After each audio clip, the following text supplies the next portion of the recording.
Welcome to Sideline Sanity with me, Michele Tafoya, sponsored by Legacy Precious Metals. There has never been a better time to invest in precious metals. Go to legacypminvestments.com, legacypminvestments.com. Coming up, are you a fan of PragerU, Prager University? I am. I have done their shows. And one of their fastest rising stars joins me next. For nearly 3 decades, she's reported the action from the sidelines. She started very young. She's covered the NBA, NFL, Olympics, and the college football and basketball national championships. And now, during these insane times in our world, Michele Tafoya thinks we need a serious dose of sanity.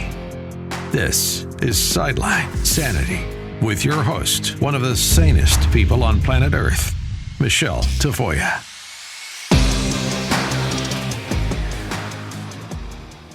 Well, I've long been a fan of Dennis Prager, PragerU. I've done one of his 5-minute sort of classes online, and I love the man.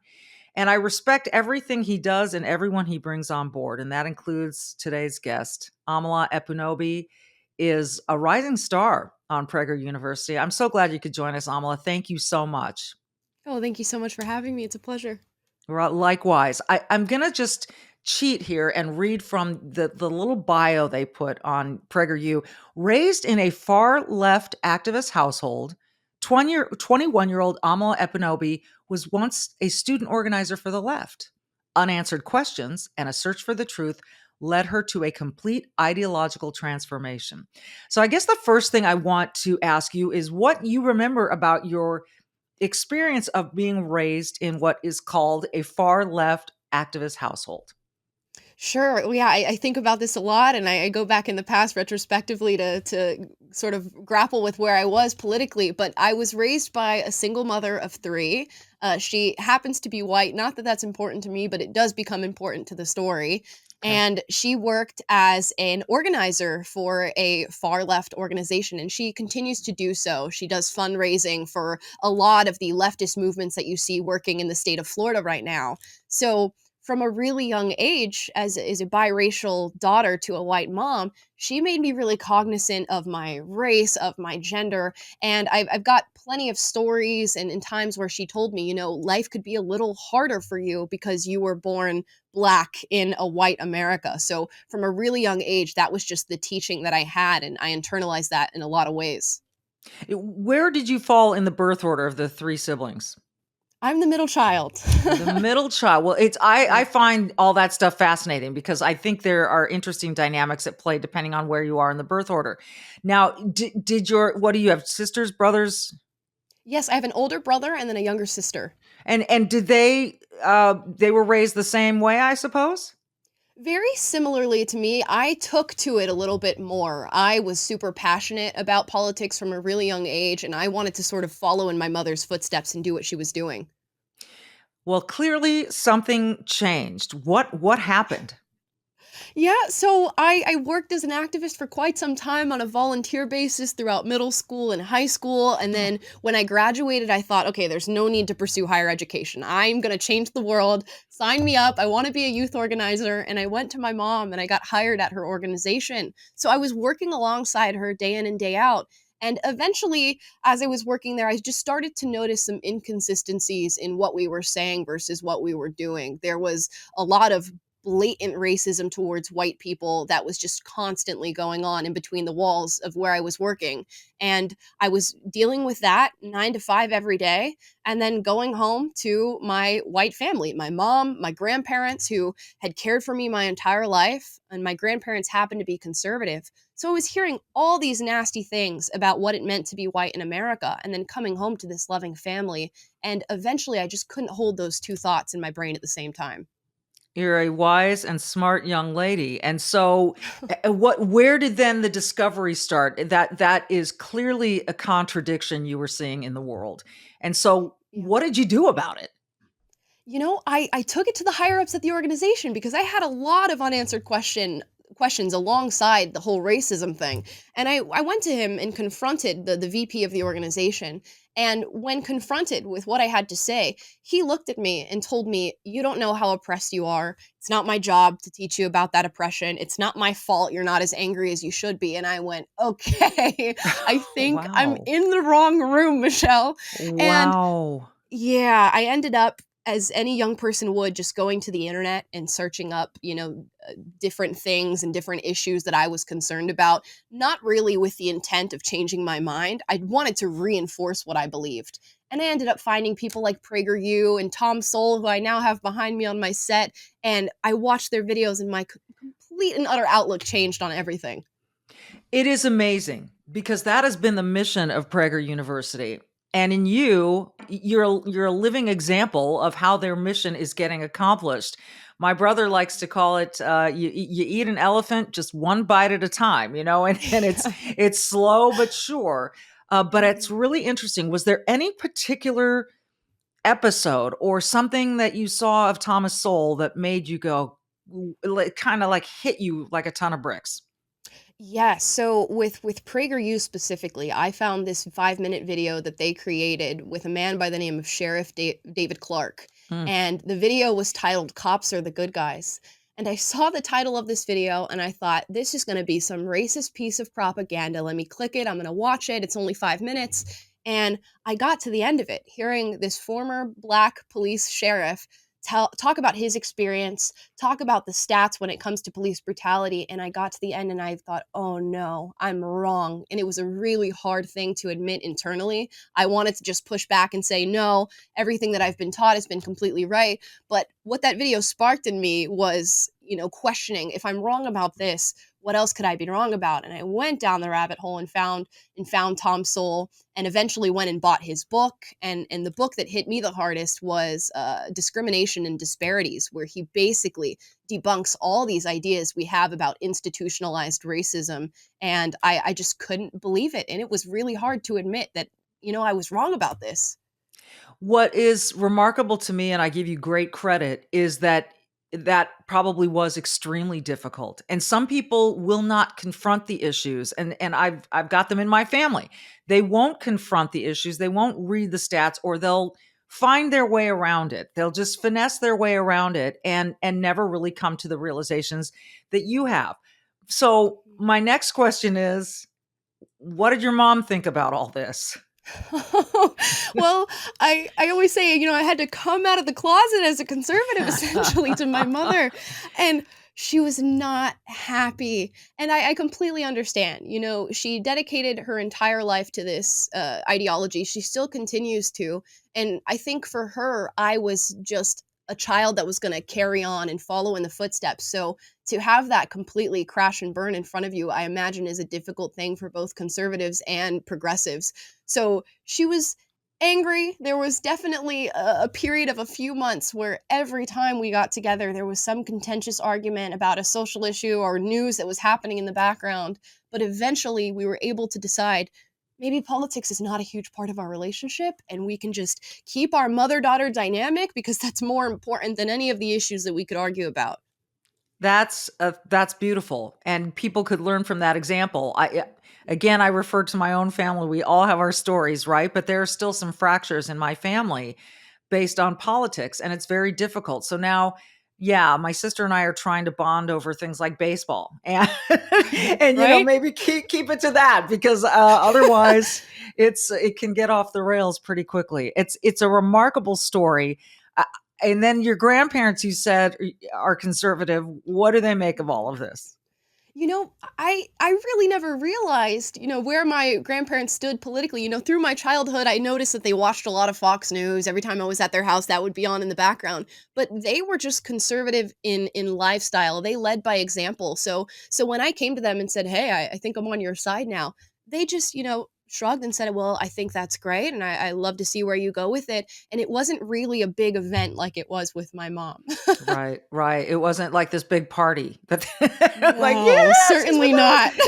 Oh, I mean, it's beautiful. Unapologetic with Amala is the name of the show. Yep. And it's getting a lot of attention, which I love. So when we come back, I want to take on a couple of issues with you of the day. Amala Ekpunobi. Don't pronounce the K, folks. You'll see it there, but it's silent. Which is kind of neat. All right. Right back with Amala after this.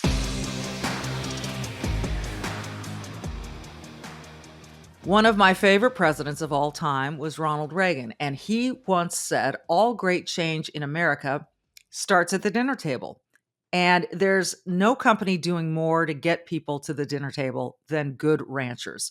Good Ranchers delivers a 100% American meat experience to your door.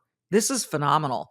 They guarantee you the meat is born, raised, and harvested here in the U.S. Trust me, you don't get that from about 85% of the beef that you buy in the store or online. You know where it's coming from with Good Ranchers, and you know who you're supporting.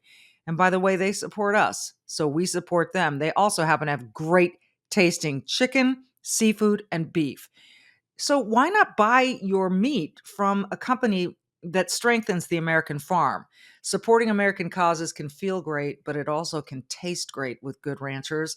Maybe it feels overwhelming to get everyone to the table, but with Good Ranchers, it's very easy. Even if you can't get everyone, you can have these individually frozen packets of chicken. Some of it's already seasoned, beef, steak. So if you can't get everyone, maybe just get a couple of you, throw them on the grill, throw them in the oven, whatever you want to do. It's great stuff. I did it over the holiday weekend. Everybody loved Good Ranchers. It's not like one delivery's great and then the next one is okay. Every box is superior quality. So Good Ranchers supports American agriculture and business. They support this show, so I support Good Ranchers. Go to goodranchers.com, use my code TAFOYA, TAFOYA. That will get you $30 off your order plus free express shipping. You can make gatherings around the table common again. Go to goodranchers.com/Tafoya or use Tafoya in the code at checkout. Great change comes at the dinner table. Great food comes from Good Ranchers. Back with Amala Ekpunobi of PragerU University, PragerU as it's often called. One of the titles of your podcast recently was "Hating America Has Become the New Trend," and it's you're way too young for this, but I hearken back to, and I'm too young for this too, but I remember post Vietnam, I was a little kid, and there was a lot of hatred toward America going on, hatred toward the military, et cetera. And I feel like we're having that same sort of shudder through America right now, this sort of spasm of hatred. And as it does usually, it's coming from hard left activists in Hollywood, academia, et cetera, the media. Is there a solution here? Or is this just a small enough group that we really don't need to worry? Or do you think they are more influential than we maybe realize? I think it's it's a double-sided problem. I think there is a small fringe group of people who represent the more extreme ends of the argument, but unfortunately, those people have infiltrated the upper echelon jobs of nearly every major industry of influence here in America. We're talking media, we're talking our public schools, our public Yeah. institutions, Hollywood. So when you have that fringe group of people dictating virtually what everybody sees, hears, and thinks, we have a problem. And I think for me, being a member of Gen Z, I see it being particularly pervasive with young people. I'm Yeah. on social media, Instagram, TikTok, and you hear young people just spitting on the Constitution. They have a very little understanding of American history. They hate the founding fathers. And when you lack that understanding of what America was and what it is meant to be, I mean, who cares if it burns down? So that's where we're at, I think. It's really troubling to me. I have 2 teenagers now, and I think about their future all the time. And I used to kind of laugh at people who said, "Oh, I'm worried about my kids and my grandkids." Well, now I'm worried about my kids and my future grandkids. And I see this, and it is in a lot of school systems. And this is where it bothers me the most, where kids should be being taught all kinds of history. We seem to be focusing really on framing it in a way that, is built on slavery and it's awful and all these people were white supremacists and the Constitution is built on slavery. And we've made corrections throughout our history. Is it perfect? Mhm. No. Is it ever going to be? No, I don't think so.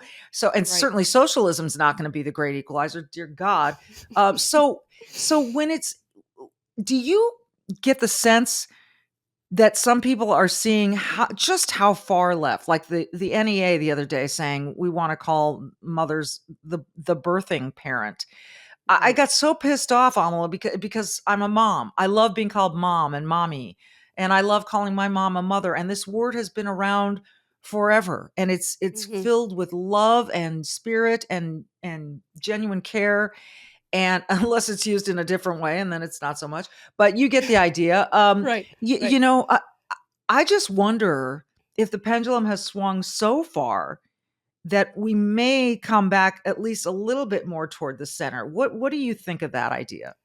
I completely agree with you. I think what the mistake that was made, particularly with the progressive left, was coming out with this radical ideology a little bit too soon. You got to dip people's toes in the water when it comes to saying things like we're getting rid of the words man and woman, but they came at Mm, us full force with things like gender ideology, the critical race theory in schools, completely focusing on diversity of skin color and gender more than anything else. And I don't think they were anticipating people looking at that and saying that doesn't sound very reasonable. And what I hope to see in just the next few years is not just the right coming up and attacking progressives and beating them down and all this stuff, but just reasonable people saying, you know yeah, what, this is not sustainable. I yeah, want to call my mom mom, yeah, and yeah. I want to be judged based on my merit. I don't want to be judged based on my skin color. And I have faith that people are reasonable enough to come to that conclusion on their own.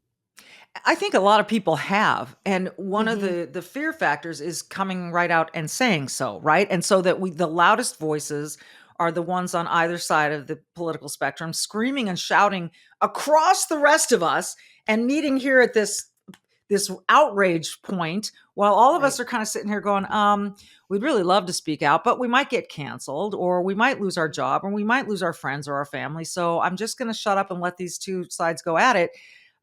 But I think there are a lot of us that are sort of reasonable and sane and occupying this middle ground. Am Yep. I overly optimistic or do you share that? No, I agree with you. I think there's a lot of people who are there and they are just quietly there. My one fear with that idea, though, is that I think a lot of people are looking up at mom and dad fighting each other. And instead of looking at the ideology and going, there's a problem with the ideology, they're looking at the system itself and saying there's a problem with the American system. And this is something that's going to need to be altered. I see a lot of Gen Z people who are attributing this to the way the country was founded, how we've set Mm. up our government, and things like that. So if they become disillusioned with how things are set in place, we have a problem. So hopefully they can just recognize this is an ideological problem. We can solve this with reason and logic and just by having these conversations, and that will take care of what we're dealing with right now. Oh, I really hope that's the case. You're giving me a Yeah, little bit of hope because you're from a different generation. It's not like I'm right. this old lady, but you get what I'm saying. No. Uh, I totally get it. I want to hear from Amala the response that she's getting from people, the Gen Z generation, or even people who are older or younger than she is. We'll do one more segment with Amala right after this. Since November of last year, the stock market has plummeted. You've seen it. But gold has been on the rise. We've all seen that. Gas prices are a joke. The stock market is extremely volatile. Inflation is worse than it was a year ago. And then we've got this war between Ukraine and Russia, and we just hope it ends soon. The markets don't like all this instability, but the good news is you have options. Gold prices are rising as investors turn to gold for protection. Gold provides a hedge against inflation and protects against a weakening dollar. Legacy Precious Metals is the only company I trust for investing in gold and silver. Legacy Precious Metals. You need an investment that's going to protect your wealth in retirement. So call them, Legacy Precious Metals. Call them today. Be proactive while there's still time. I mean, I hate to bring up 2008, but those who invested in gold saw huge gains and others simply lost their retirements. Legacy Precious Metals can advise you of all your options for investing in gold and silver. You can speak to an IRA expert at Legacy Precious Metals. What do you have to lose? Just ask them your questions. 866-528-1903. 866-528-1903, or download their free investor's guide at legacypminvestments.com, legacypminvestments.com.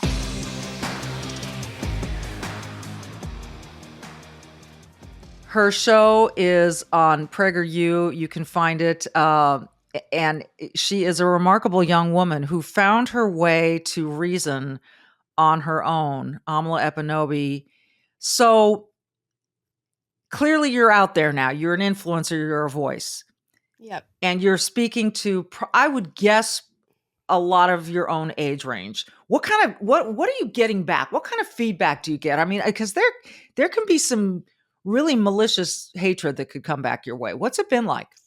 Yeah, when I first started making these videos, there was a big, I think, shock factor because I was doing something that had only been done by a few people before, unfortunately. But I got so much hate, people coming at me, calling me a house Negro, a race traitor, an Uncle Tom, telling me I should turn in my black card, things like that. And I was prepared for that because I'd worked for the left and I know what my response would have been 4 years ago to somebody saying that.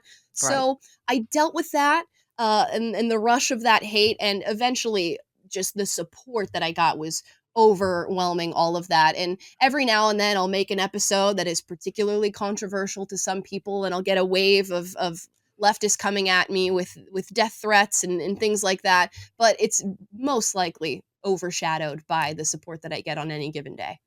How much do you worry about those death threats?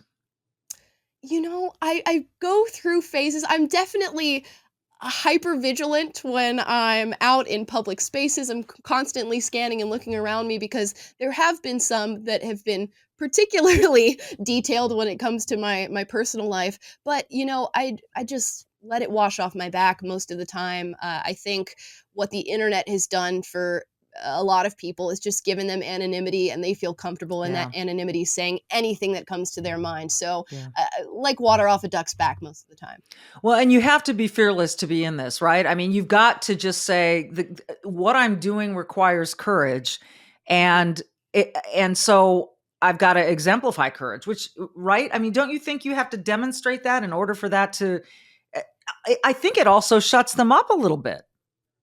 Oh, absolutely. When I get hate messages, I think the best thing that you can do is either A, not read them and not give them any attention, but B, if you do, just laugh. Just laugh, because it's what people are looking for is just this huge response from you. They're looking for anger. They're looking for sensitivity. And if you don't give them that, they're not going to give you their time anymore.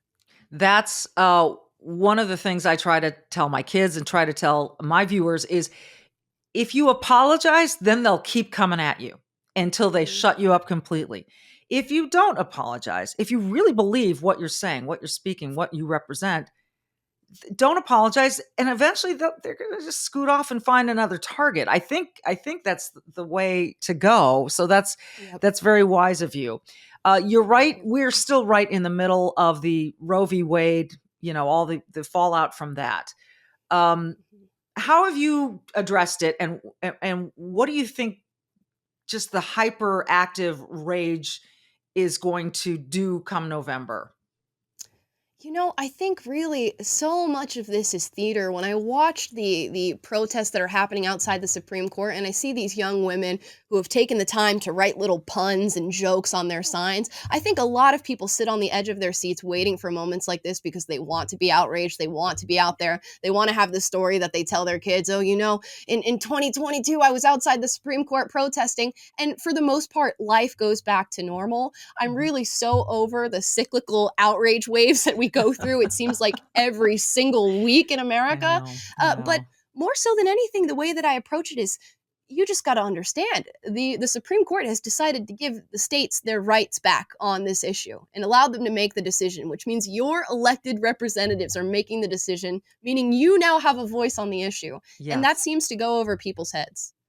It's amazing. And this is, again, going back to what you said about schools and what we all know to be true is that they're not really teaching civics in the way that kids can understand the Constitution, understand what their rights are. They are teaching kids that the system is pretty much against you unless you're white and male. And, and that is, I take particular offense. Look, I'm brown. My background is brown. My husband is very white. And so our son, our son is, he's considered this white male.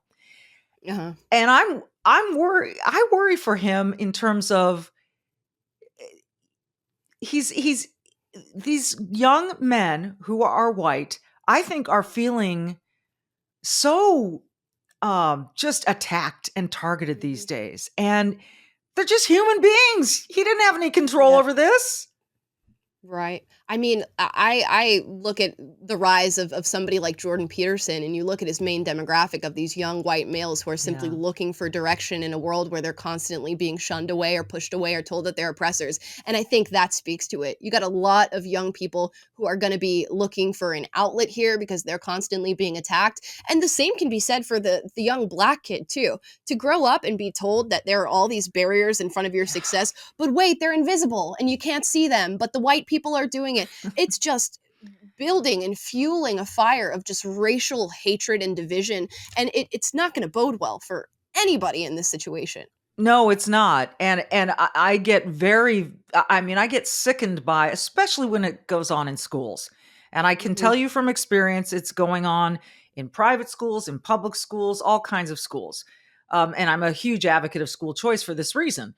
But Same. when kids are being told that math is racist, that science is racist, and there's that quote unquote bigotry of low expectations, the soft bigotry of low expectations, you are taking hope away from kids instead of telling them, we have had an African American president now. We look at Kamala Harris, look at all these examples of people who have skyrocketed to the tops of their fields. You can do this.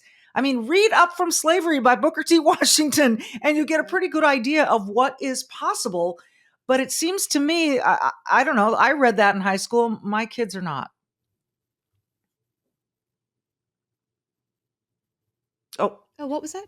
Oh, sorry. Yes. oh no, okay. that's okay. We can edit that out. No It worries. just cut out. Okay, perfect. Oh, did it cut out? Okay. Yeah. So Up From Slavery by Booker T. Washington is one of my favorite books. I don't know if you've had a chance to read it yet, but to me, it spells out that there is hope for a kid of coming from any class, any background, any kind of situation, any skin color, whatever. Why is that not the message? Do we have any idea what the left is trying to accomplish by telling these kids that they don't have that kind of hope? I mean, when you tell a child that, they often couple it with, and we're the ones who are going to help you. We're the ones who are going to get you out of this hole that you're in. And I think that's the trick of it all. When Lyndon B. Johnson became president, he said, I'm going to have these N-words voting Democrat for the next 200 years. And I think that's one of the tricks here. If you teach somebody they're a victim, and the only thing that they can do to get out of it is A, support you, and B, teach other people about their victimhood, that's what they're going to do. That is what I did day in and day out working for this organization, and I was completely tricked by that. And then you see these successful Black celebrities, authors, athletes, you name it.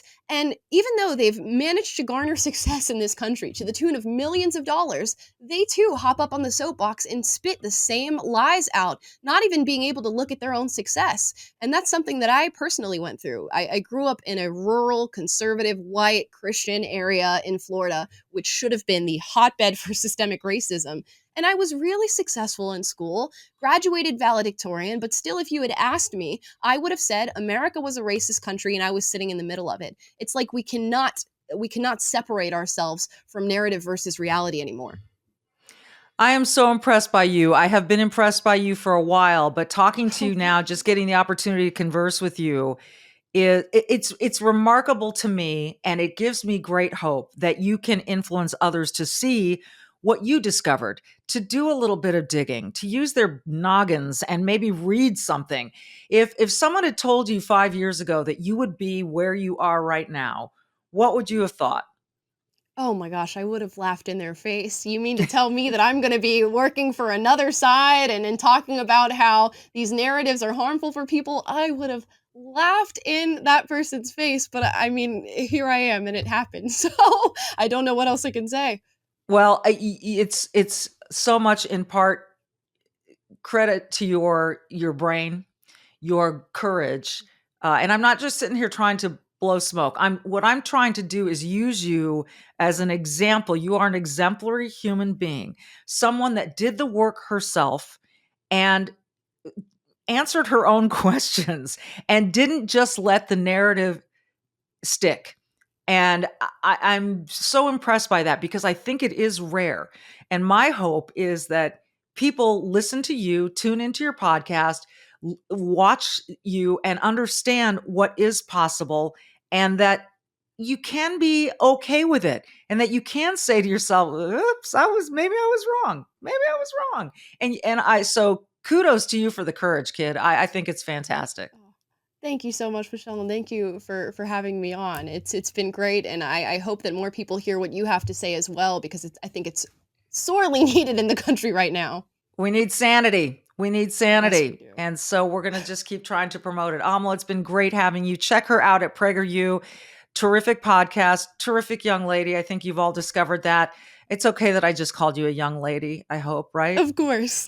Of course. I didn't have to call you a young human or something like that and take your gender out of this. I appreciate that. Hey, all the best to you and thank you again. This has been Sideline Sanity. She's Amala Ekpunobi. Find her at PragerU. I'm Michele Tafoya. See you next time.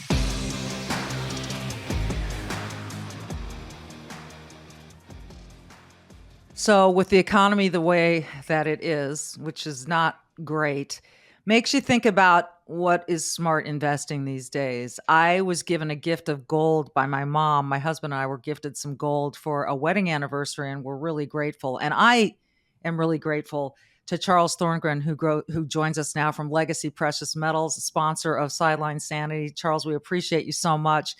We're hearing more and more about how inflation ain't transitory after all, and it may be here a while. And food shelves the lines are longer. This is really, it's not the America I grew up in, and it's worrying a lot of people. So if someone's thinking about investing, what do you tell them? It's an interesting conversation. Investing nowadays, we want to go back to kind of the basics, really, where diversification has always been key, and we hear it. We've been told it ad nauseum. Diversify, and then everyone puts all their money in the stock market and wonders why, when there's a pullback, they're in trouble. Diversity means asset class diversity as well. Some real estate, some precious metals. These are the things that gives your portfolio the legs to stand through all the storms that will happen financially. And we know that they happen. They happen continuously and they recur. So that's what diversity is truly meant to do. And that's why people used to talk about diversity.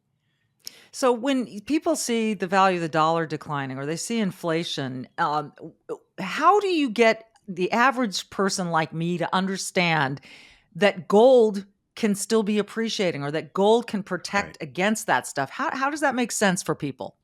The easiest way to look at it is if you look at gold, right? Gold is the anti-dollar investment. As a dollar gets weaker, gold gets stronger. And we know that because it takes more dollars to buy that gold, just like cars cost more now, right? Anytime you have inflation, the item that you're buying costs more. The difference with gold is that it doesn't devalue. It's considered a alternative currency. Basically, when you say that I don't have complete faith that this financial system is not built on a house of cards, or I don't have complete faith in what the current Fed is doing to fight inflation, this is where gold comes in. And this is where we see people increase their amount of gold, because a diversified portfolio should have some gold regardless. We need to remember that the United States Fed says 2 to 3% inflation is ideal. So that means for the average saver, if your retirement account's invested and it's based in dollars, that you're going to lose 60% of your purchasing power to inflation by the time you're ready to retire. And that's under the best of terms. And now we can talk about it's transitory. Oh, no, maybe I was wrong. Maybe we need to do half basis points every month for the rest of the year and then see where it's at next year. These are scary things that the Mhm. experts are trying to tell us that maybe we didn't have it right. And this is why people have gold, and this is why it offers that protection. It's interesting. I think people think, well, if I'm investing in gold, do I actually possess the gold I have it in a safe? Do I have, how do you get gold? How do you keep gold? Right. And physical gold. I mean, this is what we do. So, yes, if you're buying it outside of an IRA, we can deliver it right to your home, and you can put it in your own safe. You can put it in your safety deposit box. If you don't feel comfortable with that, we do offer storage for our clients as well. Okay. So, there's lots of options. In the IRA, it's stored for you, just like your IRA account. You don't have access to those stocks. So, if you were to take funds from your IRA, you could make that investment, and you'd have the retirement account invested in the precious metals as well. And it would be handled just like every other IRA account. That's really interesting. And now I'm going to ask you a tough one, and I hope you'll forgive me, but I'm just going to be candid ask what I think might be coming to people's minds. Sure. If the experts in Washington are making all these mistakes, or they were wrong about inflation, then they're going to look at you and say, "Hey, Charles, why should I trust what you're telling me, and why Legacy Precious Metals is the place to go?" I'm asking this in an honest way Sure. because I know you want to be transparent about this stuff. So how would you answer Absolutely. that? It really is I'm not a politician. I have no desire to be a politician. I like what I do, right? I help people prepare their finances. I help people with their retirements. I help people set up their funds so that their children and their grandchildren have something that's there. This is what I do. This is what I do for enjoyment. Very big in economics. Um, but metals is that thing that it's an alternative asset, right? When I was a stockbroker 30 plus years ago, it was unique kind of then. And then everybody was a stockbroker and everyone had stocks, and there was nothing different. There was no protection. Everyone said the same thing. To me, it didn't make sense for everyone to be doing the same thing. If we all do the same thing, then we all fall together. And we know that if you follow the government's direction, you're buying into whatever they want to sell you. Now, it used to be politics was a little different. We've gotten into a place where we can't say that anymore. It's not always for the people. It's we see that. We see it what they're doing with the economy itself. We know that we have to have something else. And this is why we do what we do here at Legacy. And my history is why people should, give us a call, chat with us, and see if it makes sense for them. Last thing I want to ask you about is, I remember 2008, and I know a lot of Mm, people do. And that was a crash, and there have been other crashes. But why is it that when the economy crashes, gold has historically risen? I know you said it's sort of the anti-dollar. right. Is there a way in layman's terms to explain why that happens? It's the safe place, right? When there's so much risk out there and people are losing so much money, they just want safety. Mhm. So let's look at inflation. We know right now we're running close to 8.5%. Yeah. Uh, we can dig some real numbers out there and we can debate that, but we'll just take that number as it is. We'll use 8%. That means everything cost you 8% more this year than it did last year. And we know it's going to go higher because the Fed's already promised us a lot more interest rate raises, right, to fight inflation. But we know it's not enough. When they say things like, we'll try to raise half a basis point 5 times over the next 6 months and see where the economy's at next year, that in itself lets you know you need to find something that doesn't put your livelihood in their hands. They're juggling an economy and the stock market, and it was never meant to be that way. So you have to protect yourself. And this is where gold comes in because it is the anti-dollar. The weaker the dollar gets, the stronger gold gets. And 2008, I remember after it happened, the people that would call and try to salvage their retirement accounts, and it was a very devastating time. People would call and they would be crying that they can't retire now. They have to continue to work. They're 67 years old and their plans are gone because they lost half their value. And that's devastating, but this is where those who were involved in gold, they saw gold almost double in price. It offset the losses. It offset the losses. So again, Charles is not suggesting that you put all your money in one No. place, that not even gold, but diversify your assets, and precious metals is a good way to go. And Legacy Precious Metals is the only company I trust when I talk about and do my investing in gold and silver, and you can contact them as well. LegacyPMInvestments.com, LegacyPMInvestments.com. I don't know why you would waste another minute thinking about it. Just talk to them. I mean, just ask them, see what your situation can manage and handle and might require, and just get some answers. Charles, I appreciate your time. Thanks for this. It's been very educational. My pleasure. My pleasure. Thank you.